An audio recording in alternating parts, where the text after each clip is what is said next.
Welcome to Yahoo Finance Presents Hispanic Stars. Today we're talking with Marcelo De Santis, Executive Advisor of ThoughtWorks, a software consultancy company. Marcelo, thanks so much for joining us. Thank you. Thank you for having me, Ines. It's a pleasure to be here. During COVID-19, we've really seen the acceleration of the digital transformation of companies. And I know that you've worked in a wide range of industries when it comes to this. Which companies do you think are doing this well and which ones have lagged?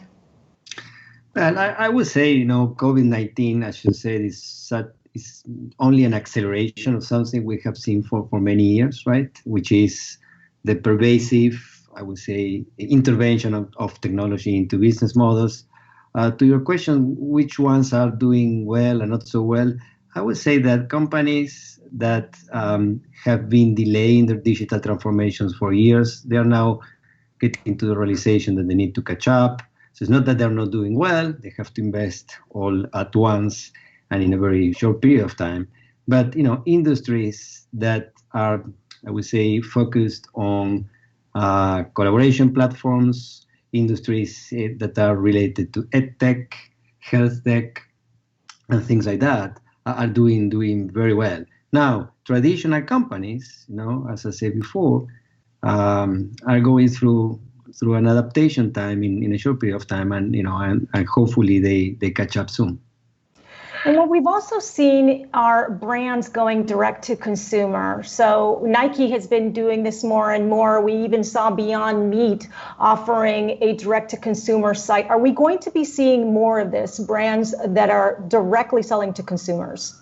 I think so. I mean, even if you look at traditional consumer packaged goods companies, they're all opening. I have been opening for years, but now at the faster rate, direct to consumer channels.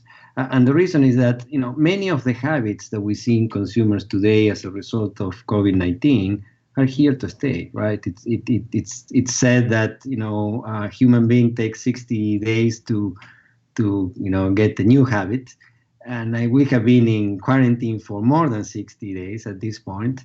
So many of the ways of connecting with products and services that we got used through COVID are here to stay.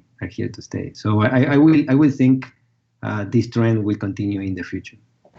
And big data is also a big part of the digital transformation of companies. We saw that some were surprised, for example, when Walmart said that it was going to join the bid along with Microsoft for TikTok. Are you surprised that a retailer would want to take part in a social media app? Well, these days, I'm not surprised about almost anything. I think the more you get to know your consumers, the better you can react because you can pick up early signals of what they are, trying to do and what they want to do.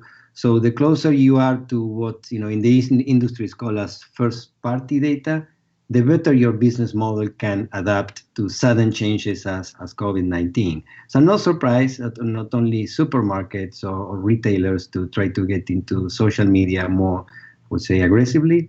I think any single company should build channels of communications with their customers, get those feedback loops in place, and continuously monitoring them so they can react on time to whatever changes could be coming in the future. And you're also the president of Ines Investors, which funds Hispanic and Latinx entrepreneurs. What are you seeing there when it comes to now COVID-19 and some of the ideas that you're coming across? Minorities, unfortunately, that's the reason that Ines Investors exists, are not well funded by VCs. Only 2% of the minority-owned businesses are funded by venture capital firms. And that's the reason Ines Investors exists, is to close that gap, provide opportunities to these Latinx and Hispanic founders, but also to build an ecosystem because we want to help to scale up the companies owned by Hispanics and Latinx, but on the other side, bring more investors, Hispanics and Latinx investors into the ecosystem. So we are building on one side the capital availability and on the other side, the strength of the founders. And why do you think that minorities have been not receiving as much investments when it comes to angel investing? Mhm. Well, I think there are many reasons. I'm going to tell you my personal point of view, right? I think when you look at venture capital firms and their teams, the diversity in the leadership teams of those venture capital firms is not, I would say, what we would like to see, right? So as a result of that, also there is a lot of bias as we look and evaluate companies. So that might be one of the reasons. On the other side, I think specifically the Hispanic and Latinx community, we need to be better and helping each other, right? And actually getting together, building these alliances, helping each other with funding, with resources, education. And again, that was the main reason why we built Angeles Investors. And you came to this country from Argentina. What were one of your biggest challenges being here in the U.S. coming from another country? I think was to understand the culture of working in large corporations, right? Which was pretty different to what I was experiencing in Argentina, right? Or in other countries in Latin America, because before coming to the US, I worked in Brazil, I worked in Mexico. It was a shock for me, right? I mean, we manage our businesses in Latin America with more, I would say, family-oriented culture, right? In where, personal relationships are extremely important. I found that here is different. It's not better or worse. It's just different. Have to learn how to balance that cultural bias that I brought from my country and adapt, learn the new ways of conducting businesses and building relationships that we have here in the US. And honestly, I feel much better now because I feel that I am bilingual from the cultural perspective. Certainly. And what is some of the advice, for example, that you give to the entrepreneurs that you talk to? Well, I think I tell them a couple of things. If you're going to get into entrepreneurship, make sure that you know what you're getting into, right? I mean, it's a risky game. Hopefully you understand your strengths and weaknesses, and specifically your weaknesses, because you will need to ask for help. This is not about heroes. This is about knowing what you can do and do well, and knowing what you cannot do and ask for help, right? That's number one.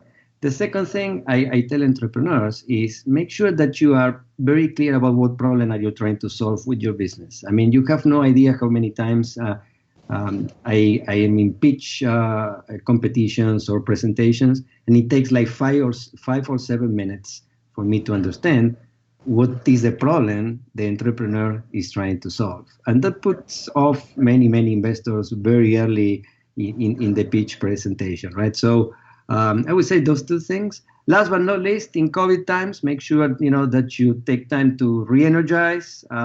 It's very energy draining to deal with the stress of entrepreneurship, the economy, and our personal lives. So take time for, take care of yourself. And also, once you take care of yourself, you will be able to take care of your business and your team and your customers. And what are the next steps for you? I mean, I know that you're right now with ThoughtWorks. You work with entrepreneurs. I know that you do triathlons as well for UNICEF, I believe. What is the next big challenge that you want to take on? Well, I think if I think about my next challenge is to join a public board as a technologist, right? I mean, I'm very passionate in the industry about telling companies that I don't know where they are going to realize that they need technologists at the board, right?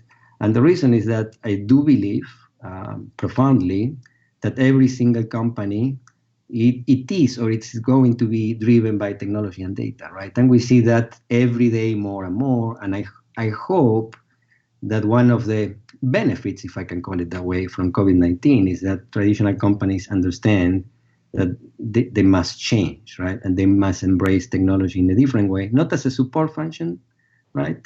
But as a business driver and, as a business engine of their operating models. Marcelo De Santis, thanks so much for joining us. Thank you. It was a pleasure to be here, Ines. Thank you very much. Thank you.